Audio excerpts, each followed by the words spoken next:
नमस्कार, मैं हूं रवि कैंत्रा। हॉर्नबिल टीवी देख रहे हैं आप। शुरुआत बड़ी खबर से करते हैं। प्रदेश में यूसीसी के क्रियान्वयन के लिए समिति गठित की गई है।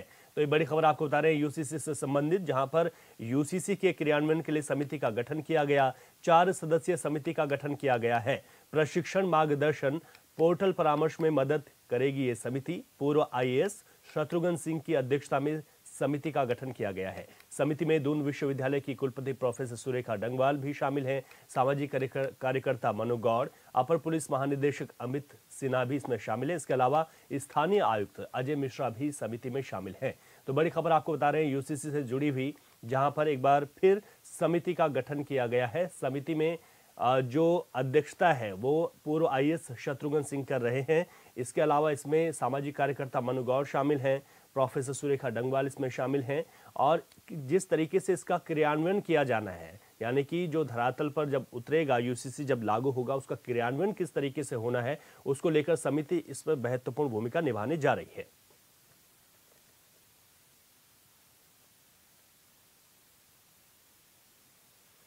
चलिए अधिक जानकारी लेते हैं। हमारे संवाददाता अरुण सनी फोन लाइन पर हमारे साथ हैं। अरुण, जो क्रियान्वयन के लिए समिति का गठन हुआ है, इसका मुख्य काम क्या रहेगा और कब तक इसके क्रियान्वयन को देखते हुए ये कहा जा सकता है कि उत्तराखंड में यूसीसी लागू होगा?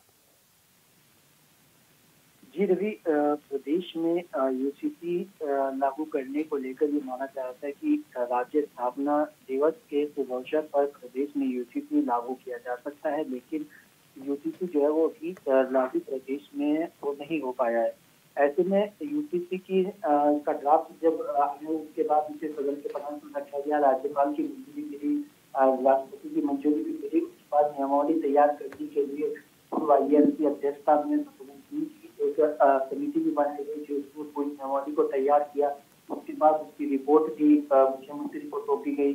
तो उसके बाद जो है अब ये मान रहा है कि राज्य स्थापना दिवस के अवसर पर यूसीसी लागू हो सकता है, लेकिन अब यूसीसी के क्रियान्वयन को लेकर समिति गठित की गई है और 4 सदस्यीय समिति का गठन किया गया है, जिसमें जो कि पूर्व आईएएस शत्रुघ्न सिंह की अध्यक्षता में ही ये समिति भी जो है वो गठित की गई है। और इस समिति में दून विश्वविद्यालय की कुलपति प्रोफेसर सुरेखा डंगवाल, सामाजिक कार्यकर्ता मनु गौड़, अपर पुलिस महानिदेशक अमित सिन्हा और स्थानीय आयुक्त अजय मिश्रा को जो है शामिल किया गया है। ऐसे में समिति का जो कार्य होगा वो प्रशिक्षण कार्य योजना, मार्गदर्शन, परामर्श के लिए ये समिति मार्गदर्शन करेगी। उससे संबंधित विभाग है यूसीसी लागू करने में उन विभागों के वरिष्ठ अधिकारियों को, कर्मचारियों को जो प्रशिक्षण दिया जाएगा, किस तरीके से जो नियम होंगे, किस तरीके से पंजीकरण होना है, पोर्टल पर किस तरीके से पंजीकरण होगा, उसकी रूपरेखा क्या होगी। तो इसके लिए जब प्रशिक्षण दिया जाना, क्योंकि जो पोर्टल है उसमें विवाह पंजीकरण हो या लिविंग में रहने वालों को उसमें पंजीकरण अपना करना हो, तो इस तरीके से तमाम जो चीजें हैं उसके लिए प्रशिक्षण जो है समिति देगी। और उसके बाद समिति के जब प्रशिक्षण दे देगी और अपना पूरे रिपोर्ट जो है उसको देगी, इसके बाद जो हो सकता है कि प्रदेश में यूसीसी जो है वो लागू हो सकता है। लेकिन अभी भी जिसको इसको लेकर जिस तरीके से जो नियमावली सौंपी गई सरकार को, उसके रिपोर्ट पर भी जो है अध्ययन चल रहा है और सरकार उस पर भी अध्ययन कर देगा। उसमें भी जो सरकार चाहती है कि कुछ नियमों में अगर बदलाव होना चाहिए, कुछ नियमों में अगर सरकार अपनी स्तर से बदलाव करना चाहती है तो वो कर सकती है। उसके लिए पूरा अध्ययन हो रहा है। चाहते में अभी यूसीसी कब तक लागू होगा इसको लेकर कुछ भी स्पष्ट तौर पर वो नहीं कहा जा सकता है। और ये इंतजार करना होगा कि समिति इस पर कब तक अपनी एक और रिपोर्ट देती है क्रियान्वयन को लेकर। उसके बाद अभी जो इंतजार है वो कुछ और भी बाकी, हम ऐसा कह सकते हैं। कब तक लागू होगा इस पर कुछ अभी कहा नहीं जा सकता। बहुत शुक्रिया अरुण, लेकिन अगली खबर पर भी आपसे अपडेट लेंगे, इसलिए आप हमारे साथ बने रहेगा। तो बड़ी खबर एक और आपको बता दें, केदारनाथ उपचुनाव को लेकर तैयारियां तेज है। बीजेपी और कांग्रेस के दिग्गजों ने यहां पर ताकत झोंक दी। कांग्रेस प्रदेश अध्यक्ष, नेता प्रतिपक्ष यहां पर चुनाव को धार दे रहे हैं। प्रवासी मतदाताओं को भी बीजेपी साधने की कोशिश कर रही है। उपचुनाव में जीत की हैट्रिक होगी, ऐसा कांग्रेस का कहना है, जबकि उपचुनाव जीत मंगलौर बद्रीनाथ की हार की कसक को दूर करेंगे, ऐसा भाजपा का कहना है। तो बड़ी खबर आपको बता रहे हैं, क्योंकि चुनाव की तारीख नजदीक आ गई है। 20 तारीख को यहाँ पर मतदान होना है, 23 तारीख को मतगणना और नतीजे हम सबके सामने होंगे। काफी महत्वपूर्ण इस वक्त केदारनाथ की सीट बनी हुई है। दोनों ही जो दल हैं, भाजपा और कांग्रेस, जिनके बीच में मुख्य टक्कर यहाँ पर है, कोई भी कोर कसर नहीं छोड़ना चाहते। चुनाव को लेकर अपडेट ले लेते हैं। हमारे संवाददाता अरुण सनी हमारे साथ बने हुए हैं। अरुण, जिस तरीके से यहाँ पर यह कहा जा रहा है कि दोनों ही पार्टियां कोई भी कोर कसर नहीं छोड़ना चाहती, आज की अगर बात करें तो अब वक्त बहुत नजदीक आ गया है मतदान का। किस तरीके की तैयारियां आप धरातल पर देखते हैं दोनों पार्टियों के, और किस तरीके के दावे? जी रवि, देखिए केदारनाथ विधानसभा सीट के उपचुनाव के लिए मतदान की तारीख जैसे जैसे नजदीक आ रही है और 20 नवंबर को मतदान होना है। ऐसे में 9 दिन अब जो मतदान को लेकर बचे हैं। तो वही स्पीकर जो भी दोनों हैं, दोनों दल हैं, चाहे वो भारतीय जनता पार्टी या कांग्रेस, दोनों ही दलों के दिग्गज नेता चुनावी मैदान में जुट चुके हैं और अपनी पूरी ताकत जो है वो चुनावी मैदान में जुटते हैं। चाहे भारतीय जनता पार्टी की बात हो, भारतीय जनता पार्टी के प्रदेश अध्यक्ष महेंद्र भट्ट लगातार प्रवासी उत्तराखंडियों को साथ रहे हैं, उन्हें उनका समर्थन लगातार मान रहे हैं। इसी के साथ साथ ही जो सांसद हैं भारतीय जनता पार्टी के, वो भी लगातार मैदान में है।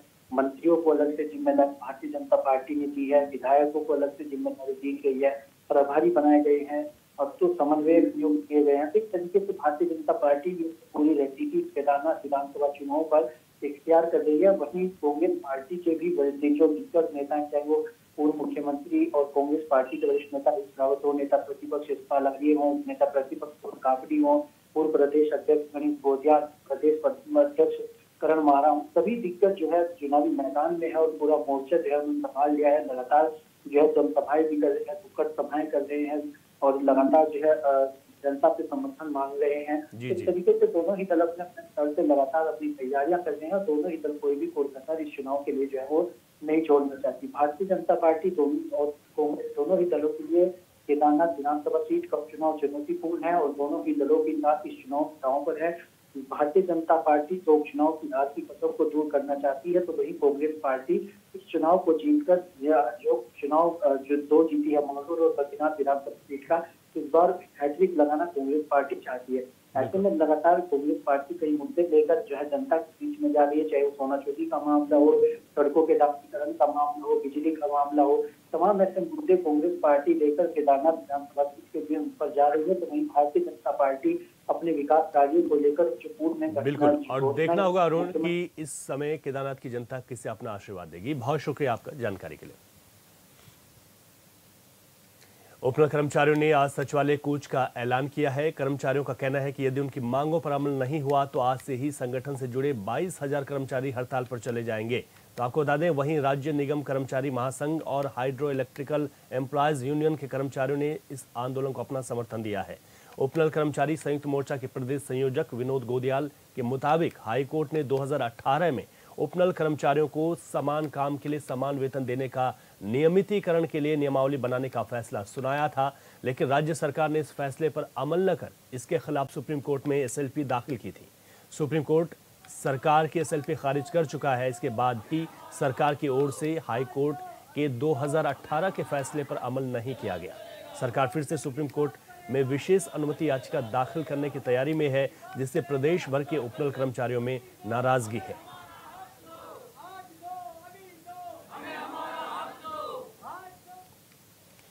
चलिए अधिक जानकारी लेते हैं। हमारे संवाददाता हिमांशु गौर फोन लाइन पर हमारे साथ हैं। हिमांशु, आप यहाँ पर कितने बजे ये सचिवालय कूच का कार्यक्रम आज तय किया गया है, कितने लोग इसमें शामिल हो सकते हैं और पुलिस की ओर से क्या कुछ व्यवस्थाएं यहाँ पर की गई है? जी बिल्कुल रवि, उपनल कर्मचारी महासंघ जो है वो लंबे समय से समान वेतन, समान कार्य के बदले समान वेतन की मांग कर रहा है और ऐसे में समय समय पर उपनल कर्मचारी महासंघ जो है वो चाहे मुख्यमंत्री आवास घेराव हो, चाहे सचिवालय घेराव हो, करता रहता है। उसी के चलते आज राजधानी देहरादून में उपनल कर्मचारी महासंघ ने सचिवालय घेराव का ऐलान किया है। ठीक 11 बजे करीबन जो है महासंघ के कर्मचारी परेड ग्राउंड देहरादून पर एकत्रित होंगे और उसके बाद से वहां से और सचिवालय तक वो कूच करेंगे और को लेकर तमाम तैयारियां जो हैं वो पूरी कर दी गई हैं। तमाम संगठनों के लोग जो हैं वो इस आंदोलन में भाग लेने देहरादून पहुंचे हैं और कहीं न कहीं अन्य संगठनों के जो लोग हैं तो वो कर्मचारी महासंघ को समर्थन दे रहे हैं और कर्मचारियों की जो मांग है कि अगर सरकार सरकारी कर्मचारी के जितना काम उपनल कर्मचारियों से लेती है तो उसके बदले उतना वेतन भी उपनल कर्मचारियों को दिया जाना चाहिए। इसकी मांग को लेकर आज सचिवालय कूच यहाँ पर उपनल कर्मचारी महासंघ करने जा रहा है। ठीक है हिमांशु, आप नजर बनाए रखिएगा। बहुत शुक्रिया जानकारी के लिए।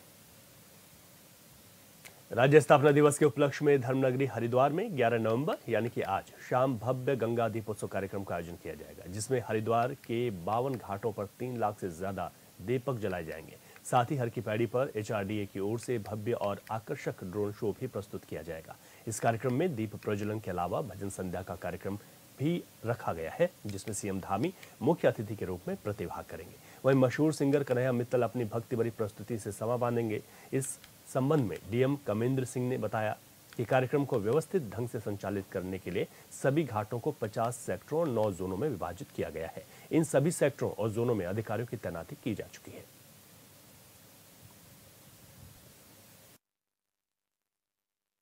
का आयोजन किया गया है जो गंगा दीपोत्सव है और इसमें कई प्रकार के कार्यक्रम होने हैं। माननीय मुख्यमंत्री जी ने सहमति दी है, वो स्वयं आ रहे हैं और प्रतिभाग कर रहे हैं।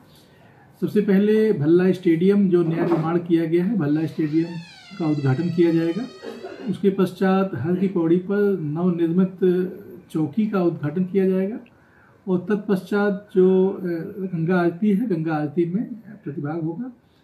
उसके पश्चात ड्रोन शो का आयोजन होगा। ड्रोन शो में विविध प्रकार की धार्मिक एवं सांस्कृतिक आकृतियां आसमान में ड्रोन्स के माध्यम से बनाई जाएंगी, तो उनका प्रदर्शन होगा। चलिए, अधिक जानकारी के साथ हरिद्वार से हमारे संवाददाता मनोज कश्यप फोन लाइन पर हैं। मनोज, किस तरीके से यहाँ पर तैयारियों को आप देखते हैं, कितने लोग इसमें शामिल हो सकते हैं, क्योंकि श्रद्धालुओं से, आम लोगों से भी अपील की गई है कि वो जरूर इस दीपोत्सव कार्यक्रम में शामिल हो? बिल्कुल, देखिए रवि, उत्तराखंड स्थापना दिवस के अवसर पर हरिद्वार में दीप उत्सव होने जा रहा है, जिसको लेके लोगों के अंदर खासा उत्साह देखा जा सकता है। हालांकि तमाम जो हरिद्वार के घाट है उन पर करीब 3.5 लाख जो दीपक है वो यहाँ पे जलाए जाएंगे। कहीं न कहीं जो हरिद्वार जिलाधिकारी उन्होंने स्थानीय लोगों से अपील की है, उन्होंने कहा है कि अपने साथियों के साथ और पड़ोसियों के साथ ज्यादा से ज्यादा संख्या में आपके करीब जो घाट है उस पर पहुंचे और इस कार्यक्रम में प्रतिभाग करें। तो कहीं न कहीं लोगों के अंदर जिस तरीके का उत्साह देखा जा रहा है इस कार्यक्रम को लेके, तो माना जा रहा है कि घाटों पे काफी भीड़ भाड़ देखने के लिए मिल सकते हो कि लाखों की संख्या में जो श्रद्धालु है इस कार्यक्रम में प्रतिभाग करेंगे। और यहाँ की पौड़ी पर जो भजन सम्राट कन्हैया मित्तल वो भी यहाँ पे अपने भजन से जो तमाम जो दर्शक होंगे उनको यहाँ पे भजन संध्या में वो शामिल होंगे। और मुख्यमंत्री पुष्कर सिंह धामी भी मुख्य अतिथि के रूप में इन कार्यक्रम में प्रतिभाग करेंगे। कई घंटों के ये कार्यक्रम रहने वाले हैं। हालांकि अलग अलग कार्यक्रम में मुख्यमंत्री पुष्कर सिंह धामी प्रतिभाग करेंगे और दीप उत्सव कार्यक्रम को लेकर स्थानीय लोगों में खासा उत्साह देखा जा सकता है, क्योंकि यहाँ पे जिलाधिकारी के द्वारा और पुलिस प्रशासन के द्वारा लोगों से अपील की गई है कि ज्यादा से ज्यादा संख्या में पहुंचकर इस कार्यक्रम में जो है हिस्सा ले। जी रवि। मनोज, बहुत शुक्रिया आपका तमाम जानकारी के लिए। लोहाघाट के रामलीला मैदान में रविवार को प्रभु नेत्रालय के प्रबंधक ने निःशुल्क नेत्र चिकित्सा शिविर का आयोजन किया, जिसमें क्षेत्र के 100 से ज्यादा नेत्र रोगियों का परीक्षण किया गया। इस शिविर का शुभारंभ सीएमओ चंपावत डॉक्टर देवेश चौहान ने रिबन काटकर किया है।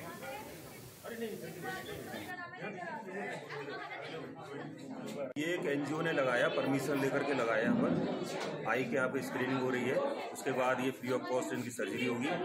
लाना रहना खाना पीना सब इनकी तरफ से रहेगा और ये बहुत अच्छा मौका है। काफ़ी भीड़ हो रही है यहाँ पर, काफ़ी बुजुर्ग माता बहनें और सब आ रहे हैं, तो लोग भी आ रहे हैं, देखा हूँ मैं काफ़ी भीड़ है। तो ये एक अच्छा प्रयास है, मैं भी इसमें सहयोग कर रहा हूँ और मैं चाहूँगा कि जो ये कैटरेक्ट का ऑपरेशन कर रहे हैं हमारी तरफ से, हमारे विभाग की तरफ से उनको सुविधा दे पाऊँ, मैं उसमें काम करूँगा और ये बहुत अच्छा प्रयास कहना चाहूँगा। देखिए, हम लोग हैं प्रभु नेत्रालय खडीमा, हमारा एक सेंटर खडीमा में है, एक सेंटर हमारा रुद्रपुर में है। तो यहाँ लोहाघाट में रामलीला ग्राउंड में जो है हमारा कैंप लगाया गया है और हमारे हॉस्पिटल के साथ बेनिफिट्स ये हैं कि पहला तो क्या है, हमारे पास इम्प्लॉयमेंट्स आ रहे हैं। आयुष्मान कार्ड, गोल्डन कार्ड से तो निःशुल्क होता ही होता है।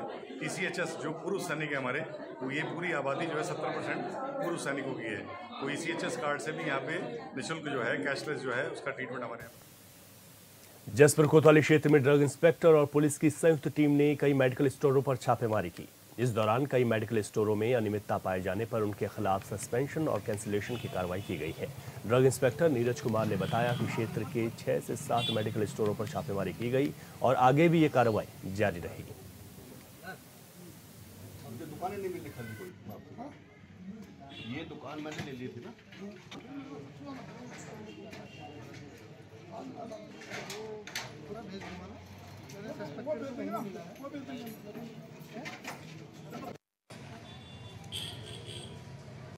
6-7 मेडिकल स्टोर पर औचक छापेमारी की कार्रवाई की गई है, जिसमें कि मेडिकल स्टोरों पे जो है स्टोरेज में अनियमितताएं पाए जाने के संबंध में उनको सस्पेंशन, दवाओं के बिल मेंटेन न करने के संबंध में कैंसिलेशन और नमूने संग्रहित करने की कार्रवाई की गई है। चलिए, अधिक जानकारी के साथ हमारे संवाददाता वसीम अहमद फोन लाइन पर हमारे साथ हैं। वसीम, जिस तरीके से सस्पेंशन और कैंसिलेशन की कार्रवाई हुई है और आगे भी एक्शन जारी रहेगा, कितने मेडिकल स्टोरों पर यह कार्रवाई जारी है, कब से और कब तक हम देखते हैं कि क्या कार्रवाई यहाँ पर कर रहा है ड्रग्स विभाग? जी, मैं आपको बता दूं, लंबे समय से नशे का कारोबार बढ़ता चला जा रहा है। उसी के संबंध में ड्रग्स इंस्पेक्टर और पुलिस की टीम ने एक संयुक्त टीम बनाई, जिसमें छापेमारी की, जिससे 7 से 8 मेडिकलों पर छापेमारी की गई, जहां पर कहीं अन्यथा कागज और दवाइयां मिली है, जिससे अधिकारियों में हड़कंप मचा है और उस पर कार्रवाई की गई है और लगातार कार्रवाई आगे भी की जाएगी। जी वसीम, अगर ये देखें तो इस पूरे इलाके में कितने मेडिकल स्टोर हैं जसपुर में, और अभी तक कितने? अभी तो 6 से 7 ही बताया जा रहा है, तो कब से ये कार्रवाई शुरू हुई? किस तरीके की शिकायतें यहाँ पर थी?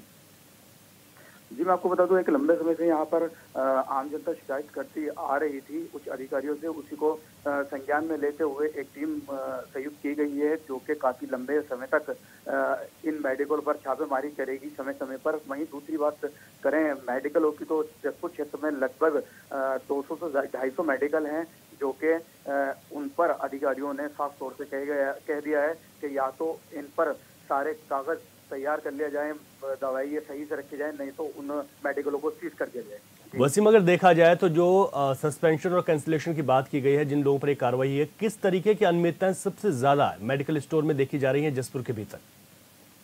जी, मैं आपको बता दूं, जसपुर क्षेत्र से बाहर का क्षेत्र है, ग्रामीण, वहाँ पर ना ही तो कागज, जो मेडिकल की कागज की कार्रवाई है वो पूरी तरीके से पूरी है, ना ही CCTV कैमरे लगे हुए हैं, और वहाँ पर कहीं ना कहीं जो दवाइयाँ हैं वो दवाइयाँ भी कंपनी की नहीं है। इस पूरे प्रकरण को देखते हुए उच्च अधिकारी और ड्रग्स इंस्पेक्टर एवं पुलिस की टीम ने वार्निंग देते हुए और जो मेडिकल गलत पाए गए हैं उनको नोटिस जारी किया है और आगे भी इन कार्रवाई करने की बात कही है। वसीम, अगर देखा जाए तो आपने कहा कि जो ग्रामीण क्षेत्र है उसमें इस तरीके की ज्यादा अनियमितताएं देखने को मिली हैं, तो ये भी कहा जा रहा है कि जब यहाँ पर ड्रग्स इंस्पेक्टर और पुलिस के लोग पहुंचे हैं तो हड़कंप भी है, तो क्या मेडिकल संचालकों का इस पर क्या कुछ कहना है? क्या उन्होंने ये स्वीकारा है कि जो अनियमितताएं हुई हैं उनको ठीक किया जाएगा? जी बिल्कुल, कहीं ना कहीं जब टीम मौके पर मेडिकलों पर पहुंची है तो कई मेडिकल बंद कर दिए गए हैं। कुछ मेडिकलों के जो मालिक हैं उन्होंने फोन नहीं उठाया है। इससे साफ तौर से जाहिर होता है कि कहीं ना कहीं मेडिकल के कागजों में और दावियों में एक बड़ी खामी है और जहां सही मेडिकल है उनकी जांच की गई है और उन्हें भी इस बात को चेतावनी देते हुए कहा गया है कि कागज और दवाइयाँ बिल्कुल सही रूप से रखें। ये छापेमारी लगातार चलती रहेगी और इसमें किसी भी तरह की कोई कोताही नहीं बरती जाएगी।